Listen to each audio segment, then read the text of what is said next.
Hello guys, welcome back to my YouTube channel. तो आज के इस वीडियो के अंदर हम लोग ल्यूकेमियाज को वन शॉट में कवर करेंगे।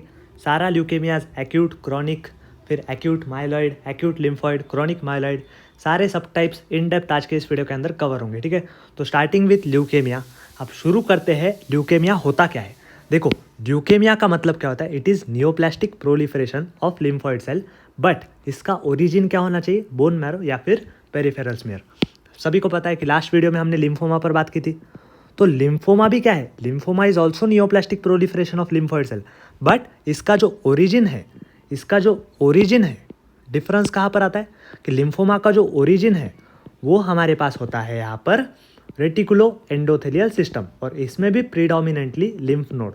तो अगर लिम्फ नोड ओरिजिन हो तो उसको हम लोग कहते हैं लिम्फोमा, बट अगर बोन मैरो या फिर पेरिफेरल स्मीयर ओरिजिन हो तो उसको हम लोग कहते हैं ल्यूकेमिया।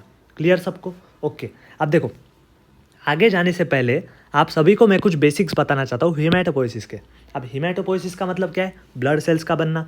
ब्लड सेल्स कौन से आपको पता है, आरबीसीज, डब्ल्यूबीसीज, प्लेटलेट्स, है ना। तो ये सारे क्या है, ब्लड सेल। तो ब्लड सेल बनने के प्रोसेस को हम लोग क्या कहते हैं, हीमेटोपोइसिस। अब हीमेटोपोइसिस कहाँ पर होता है बताओ। हीमेटोपोइसिस होता है बोन मैरो के अंदर। कैसे होता है, सबसे पहले हमारे पास एक स्टार्टिंग में सेल होता है, that is pluripotent haematopoietic stem cell. क्या होता है, प्लूरीपोटेंट हीमेटोपोएटिक स्टेम सेल। इसको हम लोग पीएचएससी कहते हैं। अब ये जो प्लूरीपोटेंट हीमेटोपोएटिक स्टेम सेल है, ये किसको जन्म देती है, ये जन्म देती है मल्टीपोटेंट हीमेटोपोएटिक स्टेम सेल को। अब ये जो मल्टीपोटेंट हीमेटोपोएटिक स्टेम सेल है, ये क्या करता है, दो चीज़ों को जन्म देता है। एक तो माइलॉइड स्टेम सेल और दूसरा लिम्फॉइड स्टेम सेल। अब माइलॉइड स्टेम सेल को ही हम लोग कहते हैं कॉमन माइलॉइड प्रोजिनेटर, और लिम्फॉइड स्टेम सेल को ही हम लोग क्या कहते हैं, कॉमन लिम्फॉइड प्रोजिनेटर। अब नाम में ही पता चल रहा है लिम्फॉइड स्टेम सेल है, तो ये किसको राइज देगा, लिम्फोसाइट को देगा। लेकिन लिम्फोसाइट बनने के पहले यहाँ पर हमारे पास बनेंगे लिम्फोब्लास्ट। क्लियर? ओके। तो इमैच्योर सेल कौन सी है हमारे पास, लिम्फोब्लास्ट, जो क्या करेंगे, मैच्योर लिम्फोसाइट्स को जन्म देंगे, मतलब बी लिम्फोसाइट और टी लिम्फोसाइट। क्लियर? अभी जो माइलॉइड स्टेम सेल है, ये क्या करता है, कुछ कॉलोनी फॉर्मिंग यूनिट्स बनाता है, जैसे colony forming unit G, colony forming unit GM, colony forming unit E और कॉलोनी फॉर्मिंग यूनिट टीएच। अभी जो जी है, ये ग्रैन्युलोसाइट को जन्म देगा। जीएम मतलब ग्रैन्युलोसाइट और मोनोसाइट को जन्म देगा, और ये जो ई है, ये इरिथ्रोसाइट मतलब आरबीसी को जन्म देगा, बराबर। और ये जो टीएच है, टीएच मतलब बोलो क्या है, थ्रोम्बोसाइट। थ्रोम्बोसाइट क्या होते हैं, प्लेटलेट्स होते हैं, तो ये किसको जन्म देंगे, प्लेटलेट्स को। क्लियर? तो ये होता है हमारे पास हीमेटोपोइसिस। अब यहाँ पर मुझे आपको डिटेल बताना है कुछ न्यूट्रोफिल के बारे में, क्योंकि प्रीडोमिनेंटली हम किसके बारे में पढ़ना चाहते हैं, डब्ल्यूबीसी। और डब्ल्यूबीसी के अंदर हम लोग क्या देख रहे हैं, माइलॉइड प्रोजिनेटर। माइलॉइड के अंदर भी हम लोग क्या देख रहे हैं, प्रीडोमिनेंटली यहाँ पर ग्रैन्युलोसाइट है ना। और ग्रैन्युलोसाइट के अंदर मैक्सिमम परसेंटेज किसका प्रेजेंट होता है, न्यूट्रोफिल का। इसलिए न्यूट्रोफिल कैसे बनते हैं वो हमें पता होना चाहिए। देखो, न्यूट्रोफिल कैसे बनते हैं, सबसे पहले हमारे पास होता है माइलोब्लास्ट। अब माइलोब्लास्ट किसको बनाता है, माइलोब्लास्ट से बनता है प्रोमाइलोसाइट। अब प्रोमाइलोसाइट कुछ ऐसा दिखता है। देखो, प्रोमाइलोसाइट, एक बात याद रखना कि इट हैज़ लार्जेस्ट साइज। इसकी जो साइज है दैट इज लार्जेस्ट, और इसका जो ग्रैन्यूल्स है, इसमें जो ग्रैन्यूल्स है दे आर डेंसली ग्रैन्युलेटेड, है ना, डेंसली ग्रैन्युलेटेड। समझ गए? उसके बाद बनता है माइलोसाइट। अब माइलोसाइट कैसे पहचानोगे, इसके अंदर होता है डी शेप न्यूक्लियस। देखो, डी शेप दिख रहा है कुछ, डी शेप न्यूक्लियस। समझ गए? फिर बनता है मेटामाइलोसाइट। अब मेटामाइलोसाइट क्या होता है, it has kidney shape nucleus, kidney shape nucleus. उसके बाद बनता है बैंड फॉर्म या फिर स्टैप फॉर्म। ठीक है, इसका ही दूसरा नाम क्या है, बैंड फॉर्म या फिर स्टैप फॉर्म। अभी जो बैंड फॉर्म है, इसके अंदर कुछ ऐसा कर्ल्ड न्यूक्लियस होता है। ठीक है, ऐसा तो देखो थोड़ा मुड़ा हुआ दिख रहा है, देखो मुड़ा हुआ न्यूक्लियस। समझ गए? तो ये बैंड फॉर्म या फिर स्टैप फॉर्म। फिर लास्ट में हमारे पास आता है मैच्योर न्यूट्रोफिल। अब मैच्योर न्यूट्रोफिल आप सभी को पता है, it has multiple lobes, right, multiple lobes होते हैं न्यूक्लियस में। और दूसरी चीज़, इसके पास क्या होते हैं, ग्रैन्यूल्स प्रेजेंट होते हैं। समझ गए? तो ये है हमारे पास न्यूट्रोफिल बनने की प्रक्रिया। सबको क्लियर? अब इतना अगर आपको बेसिक आपका स्ट्रांग होगा तो आगे का टॉपिक एकदम हलवा टॉपिक है। ठीक है, आगे कुछ भी नहीं है। मैं क्या बता रहा हूँ, लिम्फोमाज जितना आपको टफ लगा उसके कंपेयर में ल्यूकेमियाज कुछ भी नहीं है। ल्यूकेमियाज में कुछ भी नहीं, एकदम आसानी से कवर हो जाएगा। ठीक है, तो देखो ल्यूकेमिया स्टार्ट करते हैं हम लोग ल्यूकेमिया का क्लासिफिकेशन। आप ध्यान से समझो, ल्यूकेमियाज के होते हैं दो प्रकार, एक्यूट ल्यूकेमिया, क्रोनिक ल्यूकेमिया। कितने होते हैं, दो प्रकार, एक्यूट, क्रोनिक। क्या है, एक्यूट, क्रोनिक। अब यहाँ पर नॉर्मली कभी भी आपको पता होगा, हम लोग एक्यूट और क्रोनिक में डिवाइड करते हैं, वो टाइम लाइन पर डिवाइड करते हैं, राइट, कि अगर कम ड्यूरेशन का रहा तो एक्यूट, ज़्यादा का रहा तो क्रोनिक। बट यहाँ पर हम लोग ये जो डिवाइड कर रहे हैं, ये बेस्ड अपॉन टाइम लाइन नहीं कर रहे, ये हम लोग डिवाइड कर रहे हैं based on number of blasts. अब ब्लास्ट मतलब मैंने आपको क्या बताया, ब्लास्ट का मतलब होता है इमैच्योर सेल। तो based upon percentage of immature cells उसमें हम लोग डिवाइड कर रहे हैं इंटू 2 टाइप्स, एक्यूट और क्रॉनिक। अब यहाँ पर ध्यान से समझो कि एक्यूट ल्यूकेमिया के अंदर क्या होता है कि हमारे पास जो ब्लास्ट है, मतलब जो इमैच्योर सेल्स है, वो ज़्यादा होंगे। क्या होंगे? ज़्यादा होंगे। तो एक्यूट ल्यूकेमिया के अंदर जो नंबर ऑफ ब्लास्ट है, they are more than equal to 20%। ठीक है, मोर देन इक्वल टू 20%। अब ये कहाँ पर होंगे? बोन मैरो में भी हो सकते हैं और पेरिफेरल स्मीयर में भी हो सकते हैं। दोनों में से किसी एक भी जगह पर अगर नंबर ऑफ ब्लास्ट या फिर immature cell more than equal to 20% जा रहा है तो उसको हम लोग कहते हैं एक्यूट ल्यूकेमिया। लेकिन क्रॉनिक के अंदर क्या होता है, ये जो ब्लास्ट है दे आर लेस देन 20%। समझ गए? कहाँ पे? बोन मैरो या तो पेरिफेरल स्मीयर। सबको क्लियर? ओके। अब यहाँ पर देखो हमने क्या कहा, एक्यूट के अंदर ब्लास्ट ज़्यादा है, तो एक्यूट के होते हैं 2 प्रकार। अब एक्यूट के 2 प्रकार क्या है? एक्यूट माइलॉइड और एक्यूट लिम्फॉइड। समझ गए? एक्यूट माइलॉइड ल्यूकेमिया और एक्यूट लिम्फॉइड ल्यूकेमिया। अब सिंपल समझो कि हमने यहाँ पर 2 चीज़ें पढ़ी। क्या पढ़ी? दो चीज़ें पढ़ी। देखो यहाँ पर लिम्फॉइड स्टेम सेल से लिम्फोसाइट बन रहे थे, तो मान लो यहाँ पर लिम्फोब्लास्ट मोर देन 20% हो गए, तो ये क्या होगा? That is acute myeloid, sorry acute lymphoid. और मान लो कि हमने क्या पढ़ा, माइलॉइड स्टेम सेल्स अगर ज़्यादा हो गए तो वो क्या होगा? Acute myeloid. समझ गए? तो सिंपल बात है, अगर लिम्फॉइड लीनिएज के अंदर ब्लास्ट या फिर नंबर ऑफ इमैच्योर सेल ज़्यादा हो रहे तो उसको हम लोग कहते हैं acute lymphoid lineage, acute lymphoid leukaemia. और अगर माइलॉइड लीनिएज के अंदर नंबर ऑफ ब्लास्ट ज़्यादा हो गए तो उसको हम लोग कहते हैं एक्यूट माइलॉइड ल्यूकेमिया। क्लियर सबको? ओके। अब अगला देखो, अगला क्या बताया था मैंने आपको? क्रॉनिक। बराबर। क्रॉनिक के अंदर क्या है? ब्लास्ट कम है, मतलब less than 20% blast in bone marrow और पेरिफेरल स्मीयर। अब यहाँ पर ब्लास्ट कम है, इसका मतलब मैच्योर सेल्स ज़्यादा होंगे, क्योंकि ब्लास्ट क्या है? ब्लास्ट है हमारे पास इमैच्योर सेल, तो इमैच्योर सेल्स कम है तो ज़्यादा क्या होंगे? Mature cell. सीधी बात है भाई, अगर इमैच्योर कम है तो मैच्योर ज़्यादा होंगे कि नहीं? यस, तो मैच्योर यहाँ पर ज़्यादा होंगे। तो इसके 2 प्रकार होते हैं। अगर माइलॉइड लीनिएज के अंदर मैच्योर सेल ज़्यादा है तो उसको हम लोग कहते हैं क्रॉनिक माइलॉइड ल्यूकेमिया। और अगर लिम्फॉइड लीनिएज के अंदर मैच्योर सेल्स ज़्यादा है तो उसको हम लोग कहते हैं क्रॉनिक लिम्फॉइड ल्यूकेमिया। अब इसका CML में देखो, यहाँ पर माइलोसाइट, मेटामाइलोसाइट। अब मैंने आपको माइलॉइड लीनिएज बताया था, राइट? ये देखो माइलॉइड लीनिएज, यहाँ पर मेजरली न्यूट्रोफिल पर बात होती है। तो यहाँ पर मैच्योर सेल्स देखो, माइलोसाइट, प्रोमाइलोसाइट, फिर मेटामाइलोसाइट, स्टेप फॉर्म, ये सारे मैच्योर सेल है। तो अगर ये ज़्यादा होंगे एज कम्पेयर टू माइलोब्लास्ट तो उसको हम लोग क्या कहते हैं? CML। और अगर लिम्फॉइड लीनिएज के अंदर लिम्फोसाइट ज़्यादा होंगे एज कम्पेयर टू लिम्फोब्लास्ट तो उसको हम लोग कहते हैं CLL। देखो lymphocyte more as compare to lymphoblast. और यहाँ पर क्या है? Myelocyte, metamyelocyte, promyelocyte more as compare to myeloblast. सबको क्लियर? ओके। तो ये है डिवीजन ऑफ ल्यूकेमिया। ये कॉन्सेप्ट बेसिक अगर आपको क्लियर है तो आगे बढ़ते हैं हम लोग। अब आगे यहाँ पर 2 टर्मिनोलॉजीज आते हैं। पहला है हमारे पास सब ल्यूकेमिक ल्यूकेमिया। अब इसका मतलब क्या होता है? सब ल्यूकेमिक ल्यूकेमिया का क्या मतलब होता है कि यहाँ पर सब ल्यूकेमिक ल्यूकेमिया के अंदर क्या होता है, यहाँ पर पेरिफेरल स्मीयर के अंदर ब्लास्ट कम होते, राइट? ब्लास्ट कम होते, बट बोन मैरो के अंदर ब्लास्ट दिखते हैं हमें, बट बोन मैरो के अंदर ब्लास्ट ज़्यादा होते। सिंपल बात है, मैंने आपको क्या बताया था कि अगर ब्लास्ट ज़्यादा है, भले वो पेरिफेरल स्मीयर हो या फिर भले ही वो बोन मैरो हो, तो उसको हम लोग क्या कह सकते हैं? ल्यूकेमिया कह सकते हैं। बराबर। तो ये ल्यूकेमिया तो है, बट यहाँ पर सब ल्यूकेमिक मतलब पेरिफेरल स्मीयर के ब्लास्ट यहाँ पर कम है, मतलब ये लेस देन 20% भी हो सकते हैं। लेकिन बोन मैरो के अंदर ब्लास्ट ज़्यादा है, तो बोन मैरो के अंदर मान लो ये 35% है, मान लो इट इज़ मोर देन 20%, तो बोन मैरो के अंदर ये मोर देन 20% है, इसलिए हमने इसको सब ल्यूकेमिक ल्यूकेमिया कहा। सबको क्लियर?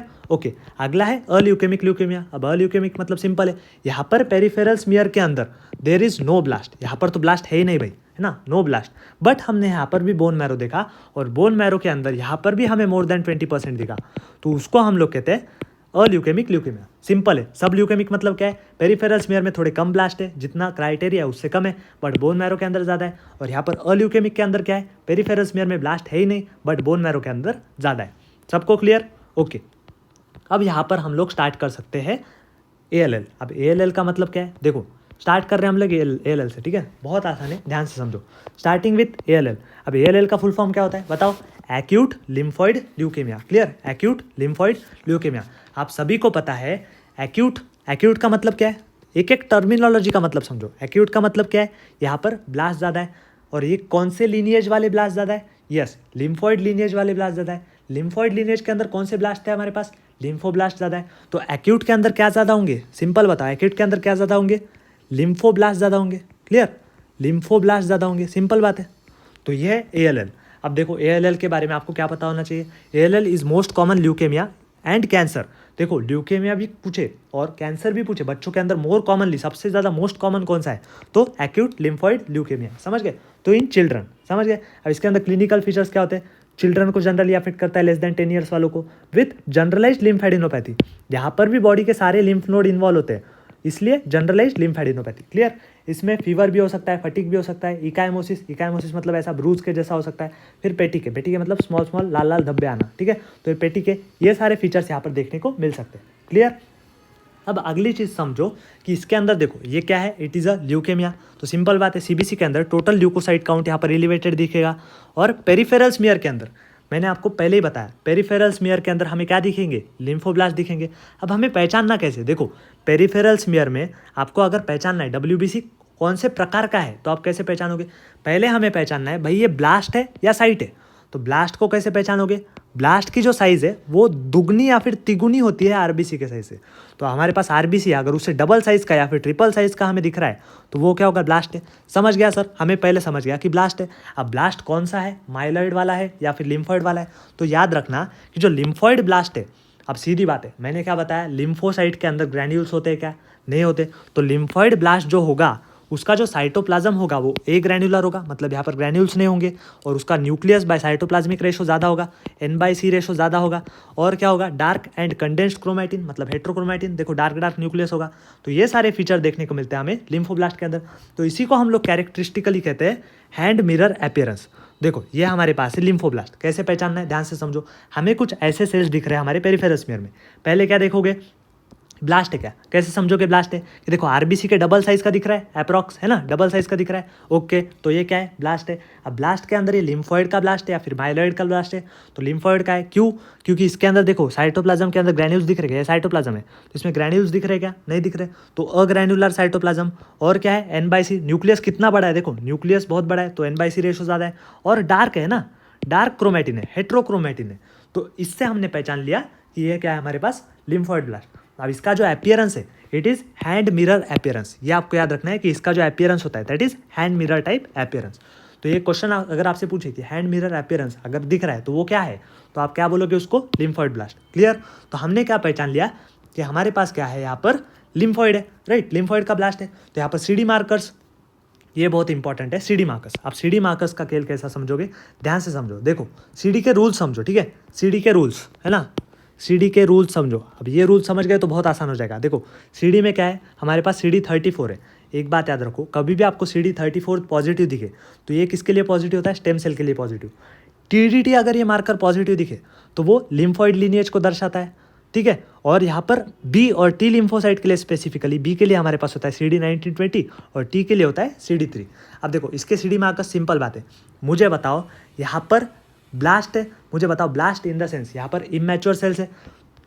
सिंपल बात समझो कि यहाँ पर क्या हो रहा है, एक्यूट लिम्फॉइड के अंदर हो क्या रहा है, इट इज़ अ ल्यूकेमिया।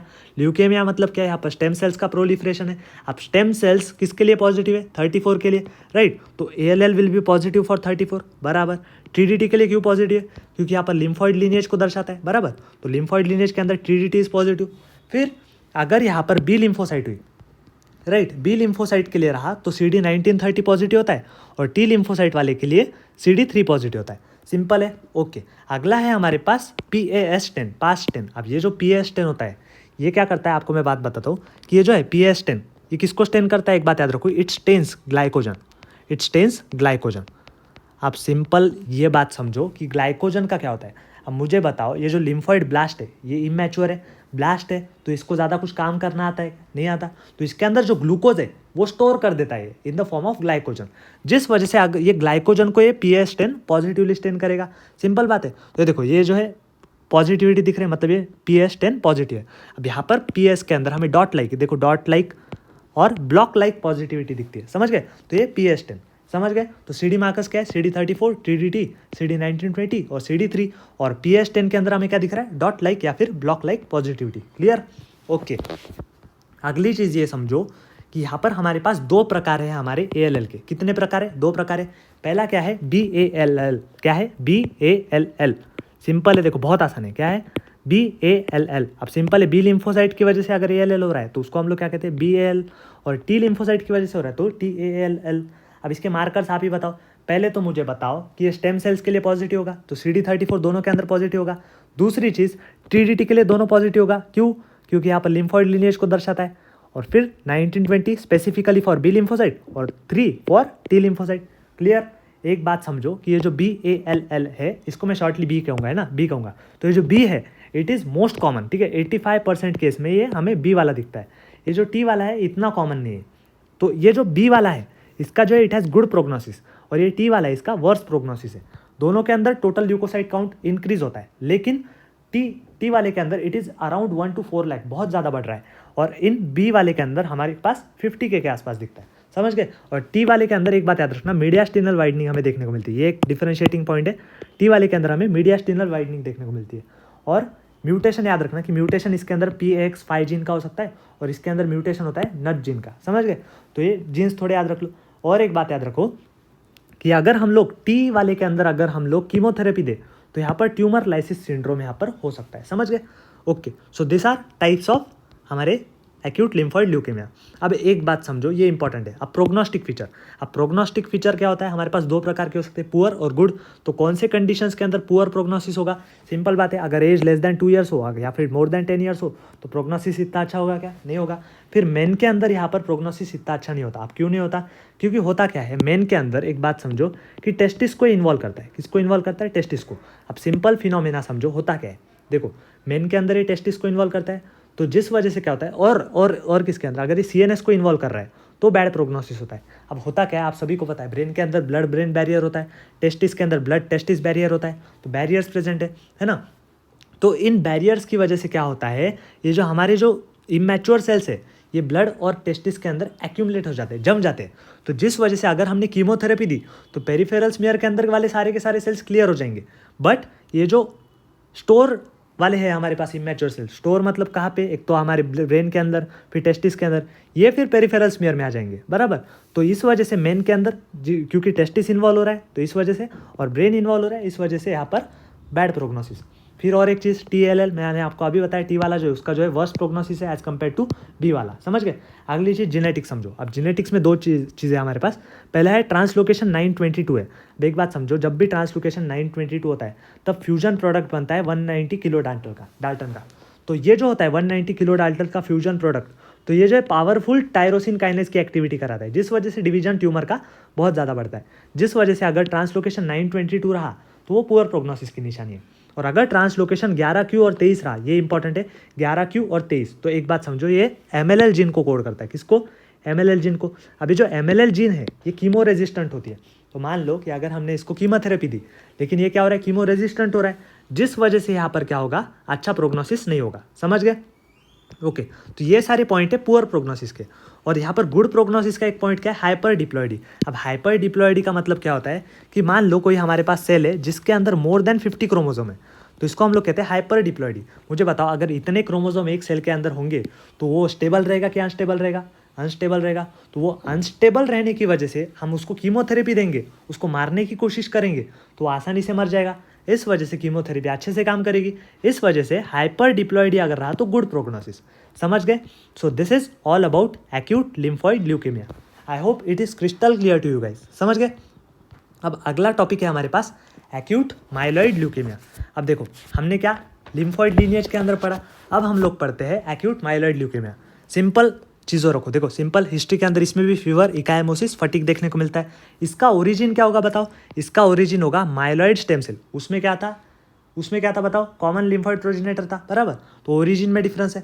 तो यहाँ पर क्या है, ओरिजिन क्या है, माइलॉइड स्टेम सेल, मतलब क्या है, कॉमन माइलॉइड प्रोजेनेटर। अब यहाँ पर सिंपल समझो, अब पेरिफेरल स्मीयर के अंदर हमें पहचानना है, भाई ब्लास्ट है मतलब इमैच्योर सेल है क्या? वैसे ही पहचानोगे कैसे कि ब्लास्ट की साइज इज 2 to 3 टाइम्स टेटर ऑफ RBC। फिर यहाँ पर हमें पहचानना है भाई लिम्फॉइड का ब्लास्ट है या माइलॉइड का ब्लास्ट है, कैसे पहचानोगे? देखो माइलॉइड के अंदर सिंपल बात है, माइलॉइड के अंदर ग्रैन्यूल्स प्रेजेंट होंगे और लिम्फॉइड के अंदर एब्सेंट होंगे, तो यहाँ पर ग्रैन्यूल्स प्रेजेंट होंगे। और यहाँ पर ये जो और रॉड्स, अब इसको AUER या फिर और रॉड्स कुछ तो कहते हैं ना, तो ये प्रेजेंट होंगे। अब और रॉड्स का मतलब क्या है कि बहुत सारे ग्रैन्यूल्स अगर एक जगह पे आ गए है ना, ग्रैन्यूल्स क्या करते हैं यहाँ पर, स्टिक लाइक कुछ तो बनाते हैं ना, स्टिक लाइक। तो ये देखो कुछ ऐसा दिख रहा है हमें, तो इसको हम लोग और रॉड्स कहते हैं, मतलब रॉड लाइक कुछ बनाते हैं ग्रैन्यूल्स, है ना, रॉड लाइक। तो ये देखो ये हमारे पास क्या है, कैसे पहचानोगे? देखो, सबसे पहले तो हमारे पास ब्लास्ट है क्योंकि 2 to 3 टाइम्स है आरबीसी की साइज। फिर माइलॉइड है या लिम्फॉइड है? माइलॉइड है, क्यों? क्योंकि इसमें ग्रैन्यूल्स दिख रहे हैं। और दूसरी चीज़ ये देखो, ये स्टिक लाइक दिख रहा है, ये स्टिक लाइक, तो ये स्टिक लाइक दिख रहा है, इस वजह से और रॉड्स। अगर हमें और रॉड्स दिखे तो हम क्या पहचानेंगे कि हमारे पास क्या है यहाँ पर? माइलॉइड स्टेम सेल है। सबको क्लियर? ओके। अब मार्कर्स बताओ, मार्कर्स क्या होंगे आपको याद रखने पड़ेंगे। मार्कर्स CD34 पॉजिटिव होगा, क्यों? क्योंकि स्टेम सेल्स के लिए पॉजिटिव है। मुझे बताओ, ये जो माइलॉइड स्टेम सेल है ये भी स्टेम सेल है, तो इसके लिए भी 34 पॉजिटिव रहेगा। अब यहाँ पर एक स्पेसिफिक मार्कर आपको याद रखना है, 13 और 33। तो 13-33 जो मार्कर है, इट इंडिकेट्स माइलॉइड लीनिएज। समझ गए? तो माइलॉइड लीनिएज के लिए हमारे पास कौन सा मार्कर है? 13 और 33। क्लियर? 13-33 समझ गए? अगला है सुदान ब्लैक बी। अभी जो सुदान ब्लैक बी है इसके बारे में क्या याद रखना है? It stains membrane of granules. मुझे बताओ, यहाँ पर माइलॉइड स्टेम सेल है, उसके अंदर ग्रैन्यूल्स होंगे, तो अगर उसकी मेम्ब्रेन को स्टेन कर रहा है तो एसबीबी यहाँ पर पॉजिटिव होगा, बराबर। तो एसबीबी स्टेन्स मेम्ब्रेन ऑफ ग्रैन्यूल। अगला है हमारे पास माइलोपेरोक्सिडेज। अब इसके बारे में याद रखना कि इट इज़ वेरी स्पेसिफिक, ये बहुत ज़्यादा स्पेसिफिक मार्कर है। ये क्या करता है? ग्रैन्यूल को स्टेन करता है, पूरे के पूरे ग्रैन्यूल को स्टेन करता है, क्योंकि आप सभी को पता है ग्रैन्यूल के अंदर माइलोपेरोक्सिडेज प्रेजेंट होता ही है ना। तो इस वजह से ग्रैन्यूल्स के अंदर होता है, जिस वजह से पूरे के पूरे ग्रैन्यूल्स को स्टेन करता है, जिस वजह से स्पेसिफिक मार्कर है। समझ गए? तो markers for acute myeloid leukaemia क्या है हमारे पास? 34, 13, 33 एसबीबी और एमपीओ। सबको क्लियर? ओके। अब यहाँ पर आपको एक चीज़ मुझे बतानी है, ब्लास्ट परसेंट एक्सेप्शन। अब पहली चीज़ मुझे ये बताओ, मुझे एक बात बताओ कि हम क्या पढ़ रहे थे? हम लोग क्या पढ़ रहे थे? राइट, हम लोग पढ़ रहे हैं एक्यूट वाले, है ना? एक्यूट मैंने क्या बताया था? एक्यूट के अंदर हमारे पास क्या होने चाहिए? 20% ब्लास्ट होने चाहिए, बराबर। लेकिन अगर हमें कुछ ऐसे कंडीशंस दिखे, कुछ ऐसे साइटोजेनिक एबनॉर्मेलिटी दिखे कि मान लो ट्रांसलोकेशन 8-21 है, ट्रांसलोकेशन 15-17 है, इन्वर्जन 16 है, मतलब ट्रांसलोकेशन 16-16 ऐसा भी लिख सकते हैं। कुछ अगर हमें ऐसे साइटोजेनिक एबनॉर्मेलिटी दिखे तो इसमें क्या होता है, भले ही हमारे पास ब्लास्ट परसेंट मोर देन 20% ना हो, फिर भी हम लोग इसको एक्यूट वाला कहते हैं। अब क्यों कहते हैं हम लोग, इसको बताएंगे। देखो, सिंपल बात है, मैं इसका एग्जांपल देता हूँ। मान लो कि मेरे पास क्या है? ब्लास्ट। मान लो मेरे पास ब्लास्ट कितने? 10% है, लेकिन मेरे पास अलॉन्ग विद दिस मेरे पास ट्रांसलोकेशन मुझे दिख रहा है 15 और 17 का। तो यहाँ पर समझो, भले ही हम लोग कह रहे हैं कि ब्लास्ट यहाँ पर 20 से कम है, लेकिन यहाँ पर ट्रांसलोकेशन दिख रहा है 15-17, जो कि एक्सेप्शन है। तो अगर हमें कुछ ऐसी कंडीशन दिखी तो हम लोग इसको भी क्या कहेंगे? इसको भी हम लोग एक्यूट माइलॉइड ल्यूकेमिया कहेंगे। समझ गए? तो ये एक्सेप्शन आपको याद रखने हैं कि इन तीनों में से अगर आपको कोई भी चीज़ दिख रही है अलॉन्ग विद ब्लास्ट परसेंटेज, भले वो ज़्यादा हो या कम हो, तो उसमें हम लोग कहते हैं कि इसको AML है। क्लियर? तो ये एक्सेप्शन है, और याद रखना है इन एक्सेप्शन का फेवरेबल प्रोग्नोसिस होता है, इनका प्रोग्नोसिस अच्छा होता है। अब इसके साथ साथ हमारे पास आगे आ जाओ, अब क्लासिफिकेशन करते हैं हम लोग एक्यूट माइलॉइड ल्यूकेमिया का। देखो, बहुत आसान है, हमें क्या करना है? एक्यूट माइलॉइड ल्यूकेमिया को क्लासीफाई करना है। तो हमारे पास 4 प्रकार है एक्यूट माइलॉइड ल्यूकेमिया को क्लासीफाई करने के। पहला है acute myeloid leukaemia with genetic aberrations. अब इसके अंदर सारे ऊपर वाले डाल दो, मतलब ये वाले सारे के सारे ऊपर वाले आ गए। Translocation 8-21, translocation 15-17, inversion 16। तो ये सारे साइटोजेनिक एबनॉर्मेलिटी अगर प्रेजेंट है तो इसको हम लोग कहते हैं AML with genetic aberrations. Clear? तो इसका फेवरेबल प्रोग्नोसिस होता है। और इसके अंदर अगर ट्रांसलोकेशन हो जाए 11Q और 23, याद करो मैंने आपको पहले ही बताया था कि अगर 11Q के अंदर ट्रांसलोकेशन हो रहा है तो कीमो रेजिस्टेंट होता है। मुझे बताओ, अगर कीमो रेजिस्टेंट है और हमने इसको कीमोथेरेपी दी तो यहाँ पर ये रेजिस्टेंस की वजह से इतना अच्छा काम नहीं करेगा, तो इसका प्रोग्नोसिस कैसा होगा? पुअर प्रोग्नोसिस होगा, राइट। तो ये सारे हमारे पास जेनेटिक एब्रेशन। अगला है AML with myelodysplastic syndrome like features. अब AML with myelodysplastic like features, इसके अंदर क्या होता है? देखो, माइलोडिस्प्लास्टिक सिंड्रोम क्या होता है? ये जेनेटिक एबनॉर्मेलिटी होती है बिकॉज ऑफ मोनोसोमी 5 and 7। तो इसमें क्या होता है? डिस्पोएसिस होता है या फिर डिस्प्लेजिया होता है इन 1 और मोर माइलॉइड लिंकेज। अब इस वजह से क्या होता है? ये जो डिस्प्लेजिया हो रहा है, इस वजह से क्या होता है? ब्लास्ट का परसेंटेज यहाँ पर बढ़ता है। तो ब्लास्ट का परसेंटेज बढ़ गया तो it can progress to acute myeloid leukemia. मैंने आपको पहले ही बताया था कि एक्यूट माइलॉइड के अंदर एक्यूट आया तो आपको क्या समझना है कि यहाँ पर ब्लास्ट ज़्यादा है, बराबर। ब्लास्ट ज़्यादा है, तो अगर यहाँ पर ब्लास्ट बढ़ रहे हैं तो it can progress to acute myeloid leukaemia. तो ये कुछ दूसरे प्रकार के। तीसरा है हमारे पास AML थेरेपी रिलेटेड। अब ये आफ्टर कीमोथेरेपी हो सकता है। अब सिंपल बात है, अगर किसी को पहले से कैंसर है और उसको हमने कीमोथेरेपी दी है ना, उसको हमने कीमोथेरेपी दी, अगर उस वजह से AML हो रहा है तो उसको हम लोग क्या कहते हैं? AML therapy related. इसका भी पुअर प्रोग्नोसिस होगा, क्योंकि हम लोग कैंसर को ट्रीट करने के लिए कीमोथेरेपी दे रहे हैं, लेकिन उसके वजह से भी कैंसर हो सकता है, तो उस वजह से पुअर प्रोग्नोसिस। क्लियर? और चौथा या और लास्ट प्रकार है हमारे पास AML नॉट अदरवाइज स्पेसिफाइड। अब AML नॉट अदरवाइज स्पेसिफाइड के अंदर हमारे पास M0 to M7 होता है। अब ध्यान से समझना है एक एक चीज़ को, ठीक है। इसके नाम के अंदर ही सब कुछ आता है, इसके नाम के अंदर ही बहुत कुछ आता है। देखो सिंपल है, पहला क्या है हमारे पास AML M0। अब एक बात समझो, इसका नाम समझो, ठीक है। AML M0 का दूसरा नाम क्या है? AML minimally differentiated. क्या है? Minimally differentiated. अब यहाँ पर मुझे बताओ, जब हम लोग लीनिएज पढ़ रहे थे, है ना, हिमेटोपोइसिस पढ़ रहे थे, तो हमारे पास टॉप में कौन सा सेल था? Pluripotent hematopoietic stem cell. अभी जो प्लूरीपोटेंट हिमेटोपोइटिक स्टेम सेल है, अगर ये डिफरेंशिएट नहीं होगा तो मिनिमली डिफरेंशिएट, बराबर। तो जिस वजह से इसका ओरिजिन क्या होगा? Pluripotent hematopoietic stem cell. अब सिंपल बात है, अगर यहाँ पर इसका ओरिजिन ये है तो यहाँ पर ब्लास्ट बहुत ज़्यादा होंगे, है ना, क्योंकि डिवाइड नहीं कर रहा है, तो ब्लास्ट का percentage will be more then 20%। और इसके अंदर पॉजिटिविटी किसके लिए होगी? For CD34। मैंने आपको पहले ही बताया था, CD34 किसके लिए पॉजिटिव होता है? Stem cell marker. ये किसका मार्कर है? स्टेम सेल का। तो स्टेम सेल यहाँ पर क्या है हमारे पास? PHSC। तो अगर इसके लिए पॉजिटिविटी आ रही है तो CD34। क्लियर? तो ये है AML M0 या फिर मिनिमली डिफरेंशिएटेड। अगला प्रकार है हमारे पास AML M1। अब इसका मतलब क्या है? It is AML without maturation. Without maturation, तो इसका सिंपल मतलब समझो क्या है कि यहाँ पर मैचुरेशन नहीं हो रहा है, तो यहाँ पर mature cells will be less than 20%, है ना, लेस देन 10%। देखो होता क्या है, हमारे पास दो है, AML M1, AML M2। अब AML M1 का दूसरा नाम है AML विदाउट मैचुरेशन, और AML M2 का दूसरा नाम है AML विथ माइलोसाइटिक मैचुरेशन। अब सिंपल बात है कि दोनों के अंदर मैच्योर सेल्स दो होंगे, दे विल बी लेस, है ना, बहुत कम होंगे। बट यहाँ पर मैच्योर सेल्स इसके अंदर ही लेस देन 10% है, समझ गए। तो AML विदाउट मैचुरेशन के अंदर mature cells are less than 10%, और इसके अंदर AML M2 के अंदर mature cells are more than 10%।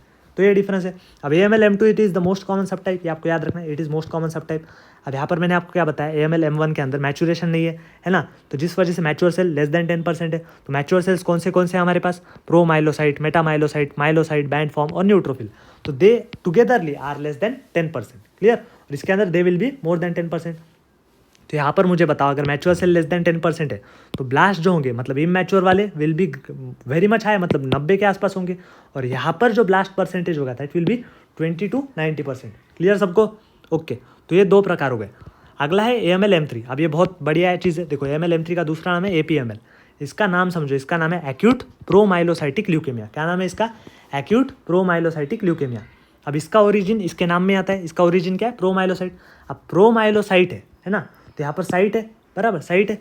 यहाँ पर ब्लास्ट आ रहा है क्या? नहीं आ रहा है। तो ब्लास्ट नहीं आ रहा तो मुझे बताओ, यहाँ पर इमैच्योर जो हमारा CD34 था वो निगेटिव आएगा, क्योंकि CD34 मैंने आपको क्या बताया था, CD34, है ना, अरे CD34 जो था वो किसके लिए पॉजिटिव था? स्टेम सेल के लिए, है ना, स्टेम सेल के लिए था। लेकिन यहाँ पर बता, यहाँ पर साइट आ रहा है, यहाँ पर ब्लास्ट आ रहा है क्या? नहीं आ रहा। तो CD34 निगेटिव। तो ये बहुत स्पेशल है जिसके अंदर CD34 निगेटिव होता है। अब इसका पैथोजेनेसिस क्या होता है APML का? यहाँ पर ट्रांसलोकेशन होता है 15-17 में। अब ट्रांसलोकेशन 15-17 में होने की वजह से PML जीन कन्वर्ट होती है RA म्यूटेशन के अंदर। अभी जो RA है, इसका फुल फॉर्म क्या होता है? Retinoic acid receptor alpha. क्या फुल फॉर्म है? Retinoic acid receptor alpha. अब इस म्यूटेशन की वजह से ब्लॉक होता है RA, है ना। तो अब ये ब्लॉक हो गया, तो उस वजह से क्या होगा? मैचुरेशन नहीं होगा। मुझे बताओ कि रेटिनोइक एसिड जो था, है ना, रेटिनोइक एसिड, वो विटामिन A में हमने पढ़ा था, है ना, तो वो मैचुरेशन में मदद कर रहा था। तो अगर ये ब्लॉक हो गया है RA मतलब रेटिनोइक एसिड रिसेप्टर अल्फा, तो यहाँ पर मैचुरेशन होगा क्या? नहीं होगा। अगर मैचुरेशन नहीं होगा तो हमारे पास क्या बनेंगे? सिर्फ और सिर्फ प्रोमाइलोसाइट। उसके बाद वाले जो भी थे, मतलब मेटामाइलोसाइट, माइलोसाइट, बैंड फॉर्म, न्यूट्रोफिल, ये सब बनेंगे नहीं, तो प्रोमाइलोसाइट बढ़ जाएंगे। तो प्रोमाइलोसाइट बनेंगे और न्यूट्रोफिल बनेंगे क्या? नहीं बनेंगे। तो there will be no neutrophil. और यहाँ पर मुझे बता, अगर न्यूट्रोफिल पेरिफेरल स्मीयर के अंदर अगर न्यूट्रोफिल नहीं है ना, पेरिफेरल स्मीयर के अंदर अगर न्यूट्रोफिल नहीं है तो बोन मैरो क्या बोलेगा? फटाफट न्यूट्रोफिल बना, है ना, तो ऐसा बोलेगा। तो ये होता है। अब अगला, प्रोमाइलोसाइट यहाँ पर बढ़ रहे हैं, तो प्रोमाइलोसाइट क्या करते हैं? पेरिफेरल स्मीयर में आते हैं। अब प्रोमाइलोसाइट की साइज़ काफ़ी बड़ी होती है, तो वो क्या करते हैं? जब भी टाइनी कैपिलरीज में जाएंगे तो वो ब्रेक करेंगे उनको। अब कैपिलरीज के जाने के बाद वो ब्रेक हो जाएंगे प्रोमाइलोसाइट के अंदर ग्रैन्यूल्स प्रेजेंट है, तो ग्रैन्यूल्स रिलीज होंगे। अब ग्रैन्यूल्स की वजह से एंडोथेलियल डैमेज होगा। अब एंडोथेलियम जब भी डैमेज होगा तब क्लॉट बनेंगे, और क्लॉट बनने की वजह से यहाँ पर मल्टीपल इंट्रावेस्कुलर कोएगुलेशन होगा। मतलब टाइनी कैपिलरीज के अंदर क्या होगा? कोएगुलेशन होगा, और वो coagulation will present as DIC। DIC का फुल फॉर्म बोलो। DIC का फुल फॉर्म है हमारे पास डिसेमिनेटेड इंट्रावेस्कुलर कोएगुलेशन। तो ये इसका कॉमन रीजन क्या है हमारे पास? ये APML। समझ गए? ओके। अगली चीज़ देखो कि यहाँ पर माइक्रोस्कोपी के अंदर हमें क्या दिखता है? फैगोट सेल दिखता है। फैगोट सेल जो होता है, it has bundles of air और रॉड्स, है ना। तो और रॉड्स क्या थे, मैंने आपको बताया था कि they are rods of granules, है ना, रॉड्स ऑफ ग्रैन्यूल्स। तो इसके बंडल्स दिखेंगे हमें इन माइक्रोस्कोपी, और हमें बटॉक्स सेल दिखेगा, दैट इज फोल्डेड न्यूक्लिया वाले सेल। तो ये माइक्रोस्कोपी के अंदर कैरेक्टरिस्टिक फीचर है। अब इसका ट्रीटमेंट कैसा करेंगे, ट्रीटमेंट के अंदर मुझे बताओ, यहाँ पर रेटिनोइक एसिड ढंग से काम नहीं कर पा रहा है, तो ट्रीटमेंट में हम लोग क्या देंगे, रेटिनोइक एसिड देंगे। तो हम लोग ATRA देते हैं, मतलब ऑल ट्रांस रेटिनोइक एसिड। अगला हम लोग आर्सेनिक ट्राइऑक्साइड भी दे सकते हैं। अब इसका जो होता है बेस्ट प्रोग्नोसिस होता है, याद रखना कि इसका क्या होता है, best prognosis. APML has best prognosis. Okay, अगला है हमारे पास AML M4। अब आराम से समझो, AML M4 जो है, इसका नाम समझो क्या है, it is acute myeloid leukaemia myelomonocytic maturation. और AML M5 का दूसरा नाम क्या है, AML मोनोसाइटिक मैचुरेशन। अब सिंपल है, इसके अंदर माइलो आ रहा है और मोनोसाइट भी आ रहा है, इसके अंदर सिर्फ और सिर्फ मोनोसाइट आ रहा है। तो मुझे बताओ इसके अंदर माइक्रोस्कोपी में क्या दिखेगा, माइलोब्लास्ट दिखेगा, है ना, क्योंकि माइलो आ रहा था, माइलोब्लास्ट दिखेगा। मोनोसाइट आ रहा है तो मोनोसाइट दिखेगा और मोनोब्लास्ट दिखेगा। सिंपल बात है, मोनोब्लास्ट का अमाउंट ज़्यादा होगा एज़ कम्पेयर टू मोनोसाइट। यहाँ पर भी क्या दिखेगा, मोनोब्लास्ट दिखेगा, मोनोसाइट दिखेगा। इसके नाम में आ रहा है ना मोनोसाइटिक, तो यहाँ पर मोनोब्लास्ट और मोनोसाइट दोनों दिखेंगे। क्लियर। अब आपको एक चीज़ याद रखनी है कि ये जो AML M4 और M5 जो है, इसका क्लिनिकल फीचर क्या है, ये बहुत इंपॉर्टेंट है ना। क्लिनिकल फीचर यहाँ पर होता है एक्स्ट्रा मेडुलरी इन्वॉल्वमेंट। अब एक्स्ट्रा मेडुलरी इन्वॉल्वमेंट होता है, क्यों होता है, ध्यान से समझो। मैंने क्या बताया कि इन दोनों के अंदर कौन आ रहा है, मोनोसाइट आ रहा है ना। मोनोसाइट, मुझे बताओ, मोनोसाइट जब भी टिश्यू में जाता है, जब भी टिश्यू में जाता है, ये किस में कन्वर्ट होता है, मैक्रोफेज में कन्वर्ट होता है, मैक्रोफेज में कन्वर्ट होता है। तो इस वजह से मोनोसाइट के पास ये क्षमता होती है कि वो टिश्यू के पास जा सके। अगर वो टिश्यू के पास जा सकता है तो वो एक्स्ट्रा मेडुलरी इन्वॉल्व कर सकता है, बराबर। तो एक्स्ट्रा मेडुलरी इन्वॉल्वमेंट को हम लोग कहते हैं क्लोरोमा। क्या कहते हैं, क्लोरोमा।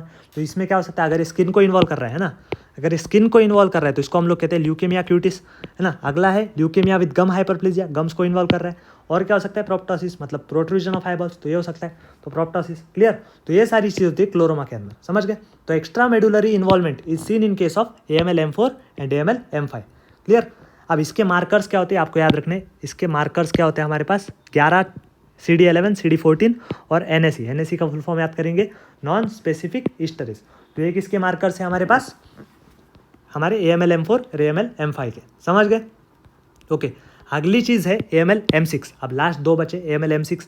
AML M6 क्या होता है, इट इज़ इरिथ्रोल्यूकेमिया। अब ये काफ़ी रेयर कंडीशन है। इसके अंदर क्या होता है, अब यहाँ पर इरिथ्रो आ रहा है, बराबर। इरिथ्रो के अंदर इमैच्योर सेल कौन सी थी, बोलो, प्रो इरिथ्रोब्लास्ट थी। प्रो इरिथ्रोब्लास्ट का जो साइटोप्लाज्म था, इट वॉज ब्लू या फिर बेसोफिलिक। तो ये अगर हमको दिख रहा है माइक्रोस्कोपी में, तो हम लोग इसको क्या कहेंगे, AML M6 कहेंगे। अब इसका मार्कर ध्यान से सोचो क्या होगा, मुझे बताओ। यहाँ पर इरिथ्रोसाइट आ रहा है ना, इरिथ्रोसाइट मतलब आरबीसी के अंदर क्या होता है, हीमोग्लोबिन। तो इसका मार्कर क्या होगा, हीमोग्लोबिन A। क्लियर। तो ये AML M6। अगला है AML M7। अब ये प्लेटलेट वाला खेल है। इसके अंदर क्या है, मेगा कैरियोसाइटिक मैचुरेशन। तो इसके अंदर क्या होता है, it is seen in children with down syndrome. तो डाउन सिंड्रोम वाले के साथ ये देखने को मिल सकता है। और इसके अंदर पेशेंट में एंड अप इन माइलोफाइब्रोसिस, मतलब बोन मैरो का यहाँ पर फाइब्रोसिस हो सकता है। तो ये हो सकता है। अब बोन मैरो का अगर फाइब्रोसिस होगा तो जिस वजह से क्या होगा, ब्लड सेल्स कम बनेगी, जिसको हम लोग कहते हैं साइटोपेनिया, और इस वजह से यहाँ पर WBC का काउंट कम हो जाता है। तो यहाँ पर हमें क्या दिखते हैं, मेगा कैरियोसाइट। अब मेगा कैरियोसाइट मतलब मेगा कैरियोब्लास्ट दिखते हैं, कैरियोसाइट भी दिखेंगे, but blast as compare to cyte ज़्यादा होंगे, इसलिए तो हम लोग इसका एक्यूट कह रहे हैं ना। तो यहाँ पर मेगा कैरियोब्लास्ट दिखेंगे। देखो ये कुछ मेगा कैरियोब्लास्ट होता है। अब मेगा कैरियोब्लास्ट को कैसे पहचानना है, तो इसका जो साइटोप्लाज्म होता है, वो साइटोप्लाज्म के अंदर ब्लडिंग होता है। ब्लडिंग मतलब BLUDDING। इसमें क्या होता है, टूटा हुआ दिखता है साइटोप्लाज्म। देखो ये टूटा हुआ साइटोप्लाज्म है ना। तो ये टूटा हुआ साइटोप्लाज्म दिख रहा है, तो इट इज़ मेगा कैरियोब्लास्ट। अब इसके मार्कर्स याद करेंगे, CD41 CD61 और ग्लाइकोप्रोटीन 2B और 3 है। तो इसके मार्कर्स है। तो ये मार्कर्स आपको याद करने दोनों। इसका AML M6 का क्या है, हीमोग्लोबिन है, और इसका क्या है, 2B और 3 है। समझ गए। So this was all about acute myeloid leukaemia. I hope it is crystal clear. अब अगला टॉपिक है हमारे पास क्रोनिक माइलोप्रोलिफरेटिव डिसऑर्डर, CMPD। देखो बहुत आसान है ना। अब क्रोनिक माइलोप्रोलिफरेटिव डिसऑर्डर के अंदर क्या होता है, आराम से समझो। अब क्रोनिक आ रहा है, क्रोनिक का मतलब क्या है, यहाँ पर ब्लास्ट कम होंगे, साइड ज़्यादा होंगे, ना। तो इसका ओरिजिन क्या होता है, माइलॉइड स्टेम सेल। इसका भी ओरिजिन क्या है, माइलॉइड स्टेम सेल। अगर इन माइलॉइड स्टेम सेल के अंदर म्यूटेशन हो जाए, क्या हो जाए, म्यूटेशन हो जाए, तो क्या होगा, यहाँ पर 3 पॉसिबिलिटीज़ है। एक तो क्या हो जाए, प्रीडोमिनेंटली WBCs बढ़े, है ना, प्रीडोमिनेंटली WBC बढ़े, ल्यूकोसाइट्स बढ़े, बाकी भी बढ़ेंगे लेकिन प्रीडोमिनेंटली क्या बढ़ रहे, WBCs। तो उसको हम लोग कहते हैं क्रोनिक माइलॉइड ल्यूकेमिया, है ना। अगर प्रीडोमिनेंटली RBC बढ़ रहे तो उसको हम लोग कहते हैं पॉलीसाइथेमिया वीरा। अगर प्रीडोमिनेंटली प्लेटलेट बढ़ रहे तो उसको हम लोग कहते हैं इसेंशियल थ्रोम्बोसाइटोपेनिया। क्लियर। अब ये सारी चीज़ें अल्टीमेटली ये सारे के सारे कैन एंड अप इन माइलोफाइब्रोसिस, मतलब बोन मैरो का फाइब्रोसिस। तो माइलोफाइब्रोसिस एंड स्टेज होती है किसकी, सीएमपीडी की। सबको क्लियर। अब यहाँ पर हमें मेजर फोकस यहाँ पर करना है क्रोनिक माइलॉइड ल्यूकेमिया के अंदर। किस पर, क्रोनिक माइलॉइड ल्यूकेमिया के अंदर।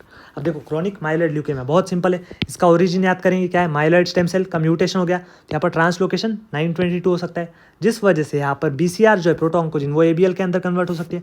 अब एबीएल प्रोटोऑन्कोजिन के अंदर कन्वर्ट होगी तो एबीएल प्रोटोऑन्कोजिन बढ़ेगा, तो एबीएल प्रोटोऑन्कोजिन बढ़ने की वजह से टायरोसिन काइनेज की एक्टिविटी बढ़ेगी। टायरोसिन काइनेज की एक्टिविटी जब भी बढ़ती है तब प्रोलिफरेशन बढ़ता है। अब प्रोलिफरेशन बढ़ रहा है तो प्रीडोमिनेटली डब्ल्यूबीसी लिनिएज के अंदर प्रोलिफरेशन बढ़ता है, इसलिए मैंने आपको बताया था डब्ल्यूबीसी यहाँ पर ज़्यादा दिखेंगे, है ना, as compare to RBC platelet WBC ज़्यादा दिखेंगे। क्लियर। तो ये क्या है इसका पैथोजेनेसिस। अब यहाँ पर समझो सिंपल बात है, मैंने आपको क्या बताया, म्यूटेशन हो रहा है ना माइलॉइड स्टेम सेल के अंदर, तो जिस वजह से डब्ल्यूबीसी बढ़ रहा है। अब मुझे बताओ यहाँ पर ये जो म्यूटेशन हो रहा है माइलॉइड स्टेम सेल, ये सिर्फ और सिर्फ बोन मैरो के अंदर प्रेजेंट हो गया, स्प्लीन के अंदर भी होंगे, स्प्लीन के अंदर भी होंगे, तो स्प्लीन के अंदर भी माइलॉइड स्टेम सेल्स बढ़ रहे हैं, तो जिस वजह से यहाँ पर डब्ल्यूबीसी स्प्लीन के अंदर भी बढ़ रहे हैं, तो जिस वजह से यहाँ पर हमें क्या देखने को मिलता है, स्प्लीनोमेगैली, है ना, स्प्लीनोमेगैली। सिंपल बात है, अगर स्प्लीनोमेगैली भी, स्प्लीन भी क्या कर रहा है यहाँ पर, अगर डब्ल्यूबीसी बढ़ा रहा है ना, तो स्प्लीन बहुत ज़्यादा काम कर रहा है, बहुत ज़्यादा काम कर रहा है, तो इसमें भी डब्ल्यूबीसी बढ़ते, तो डब्ल्यूबीसी अगर बढ़ रहे तो स्प्लीन की साइज़ बड़ी होगी, तो स्प्लीनोमेगैली देखने को मिलेगा, और स्प्लीनोमेगैली हो रहा है, और यहाँ पर इमैच्योर सेल्स कम हो गया as compare to mature cell, तो इसी वजह से तो क्रोनिक कह रहे हैं ना। अरे देख एक्यूट के अंदर क्या था, एक्यूट के अंदर सिंपल है, एक्यूट के अंदर इमैच्योर ज़्यादा थे, लेकिन यहाँ पर हम क्या कह रहे हैं, क्रोनिक है, क्रोनिक है, तो क्रोनिक के अंदर मैच्योर ज़्यादा होंगे एज कम्पेयर टू इमैच्योर। समझ गए, ओके। अब अगली चीज़ समझो, अब अगली चीज़ क्या है, क्लिनिकल फीचर्स। अब सीएमएल के अंदर क्लिनिकल फीचर्स क्या है, एल्डरली के अंदर देखने को मिलता है, इसके अंदर मैसिव स्प्लीनोमेगैली होता है अलॉन्ग विथ ल्यूकोसाइटोसिस। सिंपल बात है, मैसिव स्प्लीनोमेगैली मैंने आपको बताया और ल्यूकोसाइटोसिस भी मैंने आपको बताया। तो यहाँ पर डिफरेंशियल डायग्नोसिस का क्या हो सकता है हमारे पास, हेरी सेल ल्यूकेमिया। अब हेरी सेल ल्यूकेमिया को कैसे आपको डिफरेंशिएट करना है, सिंपल समझो, हेरी सेल ल्यूकेमिया के अंदर क्या होता है, इसमें भी स्प्लीनोमेगैली होता है, इसमें भी स्प्लीनोमेगैली होता है, लेकिन इसके अंदर पैनसाइटोपेनिया होता है, और इसके अंदर क्या होता है, ल्यूकोसाइटोसिस। सीएमएल के अंदर क्या होता है, ल्यूकोसाइटोसिस, लेकिन इसके अंदर क्या है, हेरी सेल वाले के अंदर पैनसाइटोपेनिया। Clear, okay. अब अगली चीज़ क्या है हमारे पास, दो चीज़ें, सीएमएल और ल्यूकेमॉइड रिएक्शन। अब सीएमएल के अंदर भी डब्ल्यूबीसी बढ़ते हैं और इसके अंदर भी शिफ्ट टू लेफ्ट होता है, सीएमएल के अंदर भी क्या होता है, डब्ल्यूबीसी बढ़ते हैं और शिफ्ट टू लेफ्ट होता है, और ल्यूकेमॉइड के अंदर भी डब्ल्यूबीसी बढ़ता है, इसमें भी शिफ्ट टू लेफ्ट होता है। अब शिफ्ट टू लेफ्ट का क्या मतलब होता है मैं आपको बताऊंगा, लेकिन पहली चीज़ ये समझो कि इसको डिफरेंशिएट हम लोग थेराटिकली कैसे करते हैं। देखो थेराटिकली हम लोग इसको सेपरेट कैसा करते हैं, सीएमएल और ल्यूकेमॉइड रिएक्शन को। अब इसको हम लोग डिफरेंशिएट करते हैं बेस्ड अपॉन लैब स्कोर। अब लैब का फुल फॉर्म होता है ल्यूकोसाइट अल्कलाइन फॉस्फेटेज। अभी जो ल्यूकोसाइट अल्कलाइन फॉस्फेटेज है, ये दर्शाता है, किसको दर्शाता है, ये दर्शाता है ग्रैन्यूल कंटेंट को, किसको, ग्रैन्यूल कंटेंट को, ग्रैन्यूल कंटेंट ऑफ न्यूट्रोफिल को ये दर्शाता है। कौन, ये एंजाइम, कौन सा, ल्यूकोसाइट अल्कलाइन फॉस्फेटेज। अब सिंपल बात है, अगर ये लैब स्कोर कम हुआ मतलब बढ़ा, तो ये लैब स्कोर किस में बढ़ेगा, ल्यूकेमॉइड रिएक्शन के अंदर। ल्यूकेमॉइड रिएक्शन मतलब सेप्सिस होता है, सेप्सिस मतलब आप सभी को पता है, उसके अंदर फीवर होता है, शॉक लाइक कंडीशन होता है, नो स्प्लीनोमेगैली, इसमें स्प्लीनोमेगैली देखने को नहीं मिलता। रिएक्टिव कंडीशन है, तो मुझे बताओ अगर कोई भी रिएक्टिव कंडीशन है डब्ल्यूबीसी की, तो उसमें के ग्रैन्यूल्स बढ़ेंगे, ग्रैन्यूल्स बढ़ेंगे तो ये जो एंजाइम है that is leukocyte alkaline phosphatase, ये भी बढ़ेगा। तो ल्यूकेमॉइड रिएक्शन के अंदर लैब स्कोर मतलब ये जो एंजाइम है वो बढ़ेगी। और यहाँ पर मुझे बताओ ये जो सीएमएल है इसके अंदर सिर्फ और सिर्फ म्यूटेशन है, तो इसके अंदर कुछ यहाँ पर एंजाइम का लेना देना है क्या, नहीं है, तो जिस वजह से इट डिक्रीजेस और zero in case of CML. But यहाँ पर ल्यूकेमॉइड रिएक्शन के अंदर सेप्सिस होने की वजह से ये बढ़ता है, समझ गए। और यहाँ पर मैंने आपको क्या बताया कि ये थेरोटिकली होता है, क्यों, क्योंकि प्रैक्टिकली हम लोग सेप्सिस को पहचान सकते हैं, भाई फीवर है, शॉक लाइक कंडीशन है, स्प्लीनोमेगैली नहीं है, तो हम इसको डिफरेंशिएट कर सकते हैं। तो इसके लिए हमें लैब स्कोर की जरूरत है क्या, नहीं है, लेकिन ये थेरोटिकल बेसिस पर हम लोग इसको यूज़ कर सकते हैं। क्लियर। अब यहाँ पर आते हैं सीएमएल के अंदर। अब सीएमएल के अंदर पेरिफेरल स्मीयर के अंदर ल्यूकोसाइट ज़्यादा दिखेंगे, और मैंने क्या बताया यहाँ पर शिफ्ट टू लेफ्ट देखने को मिलेगा। अब शिफ्ट टू लेफ्ट का मतलब क्या होता है, देखो मैंने आपको बताया था कि यहाँ पर ब्लास्ट से क्या बनता है, माइलोसाइट, फिर मेटामाइलोसाइट, फिर बैंड फॉर्म, फिर न्यूट्रोफिल। तो यहाँ पर होता क्या है, न्यूट्रोफिल से फिर बैंड फॉर्म, फिर मेटामाइलोसाइट, माइलोसाइट, ब्लास्ट, कुछ ऐसा शिफ्ट टू लेफ्ट होता है। तो ये सेल्स हमारे पास बढ़ते हैं, ये जो ऊपर वाले सेल्स है न्यूट्रोफिल्स को छोड़ के, तो ये सेल्स हमारे पास बढ़ते हैं। तो शिफ्ट टू लेफ्ट देखने को मिलता है हमें दोनों के अंदर, मतलब इसके अंदर भी, सीएमएल के अंदर भी और ल्यूकेमॉइड के अंदर भी। अब आप बोलोगे कि ल्यूकेमॉइड के अंदर क्यों शिफ्ट टू लेफ्ट हो रहा है। अब ल्यूकेमॉइड रिएक्शन के अंदर सेप्सिस है, सेप्सिस के अंदर क्या, neutrophils can get consumed, neutrophils अगर कम होंगे तो फिर ये वाले बढ़ेंगे ना, ऊपर वाले माइलोसाइट, मेटामाइलोसाइट, तो जिस वजह से शिफ्ट टू लेफ्ट हमें दोनों के अंदर देखने को मिलता है, मतलब सीएमएल के अंदर भी और ल्यूकेमॉइड के अंदर भी। क्लियर? ओके। और एक बात याद रखना कि यहाँ पर CML के अंदर हमें बेसोफिलिया देखने को मिलता है, मतलब बेसोफिल का अमाउंट यहाँ पर बढ़ जाता है, बेसोफिल का अमाउंट यहाँ पर बढ़ जाता है।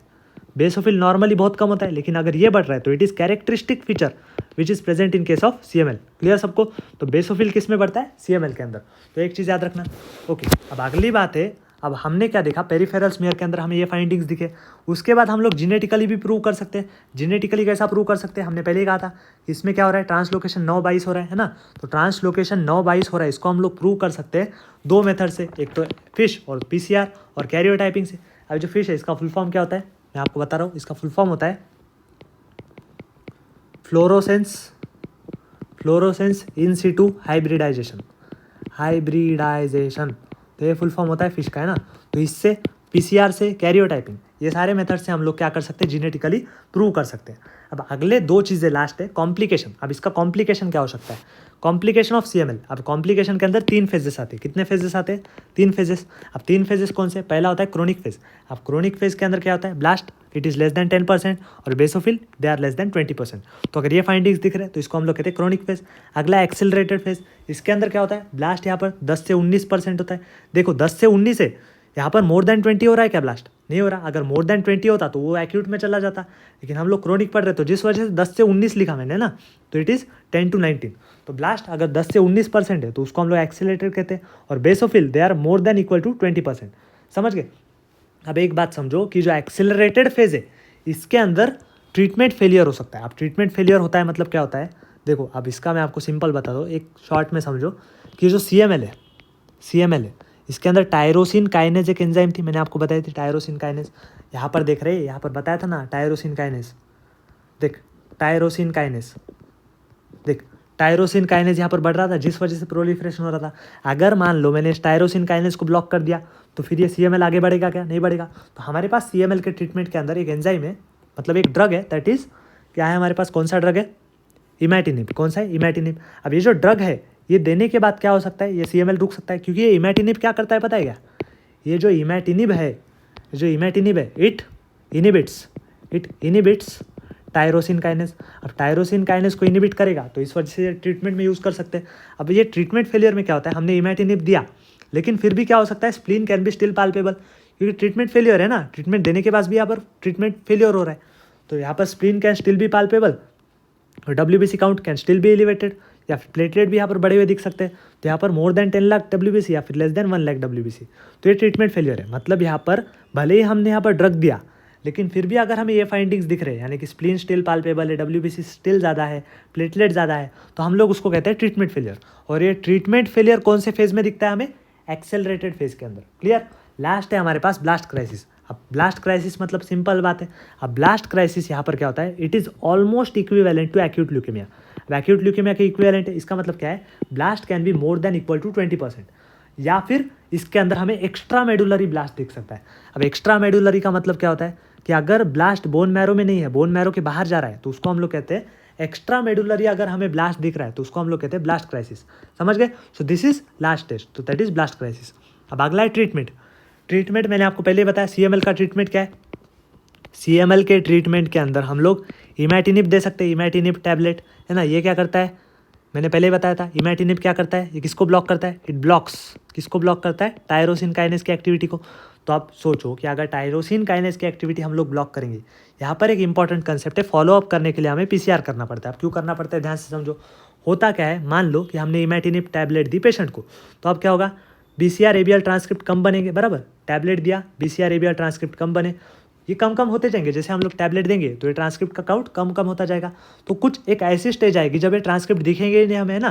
तो इससे हम लोग क्या इंटरप्रेट करेंगे कि भाई टैबलेट ने बहुत अच्छा काम किया, क्योंकि ट्रांसक्रिप्शन हो ही नहीं रहा है। तो निगेटिव आने के बाद हम लोग क्या कहते हैं कि पेशेंट इज एट रिमिशन का मतलब क्या है, ये जो पेशेंट है इसकी जो डिसीज़ है वो कंट्रोल हो गई है इमैटिनिब से। किससे कंट्रोल हो गई है, इमैटिनिब से। तो ये हम लोग कब कहते हैं, जब ये PCR निगेटिव आ जाए। समझ गए? तो ये डिसीज़ कंट्रोल हो गई इमैटिनिब से। ये कब हमें समझेगा, जब ये निगेटिव आ जाए। तो अब मान लो कि ये निगेटिव आ गया, लेकिन कुछ सालों बाद क्या हुआ, फिर से एक बार हमें ट्रांसक्रिप्ट देखने को मिले PCR के अंदर। अब ये कैसे क्या हो गया, कि हमने तो पूरे ट्रांसक्रिप्ट खत्म कर दिए थे, लेकिन फिर से क्यों आ रहे?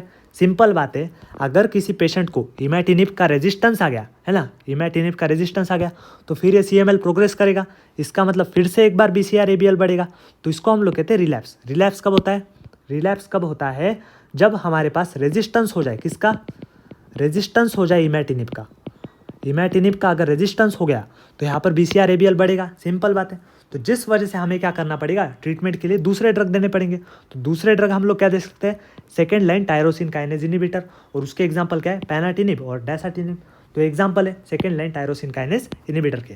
सो I hope it is crystal clear to you guys. तो हम ट्रीटमेंट में क्या देते हैं? इमैटिनिब, फॉलोअप करते विद PCR करते जाते हैं, फिर हम लोग देखते हैं कब उसको रिलैप्स हो रहा है। रिलैप्स होने के बाद हम लोग दूसरा ड्रग देते हैं, दैट इज पैनाटिनिब और dasatinib. Clear? So this was all about chronic myeloid leukaemia. तो हमने क्या क्या पढ़ा? हमने सबसे पहले AML पढ़ा, फिर ALL पढ़ा, फिर CML पढ़ा, और CLL जो है वो हमने पहले ही लिम्फोमा वाले वीडियो के अंदर कवर किया है। ठीक है, तो हमने सारा ल्यूकेमियाज वन शॉट में कवर किया है।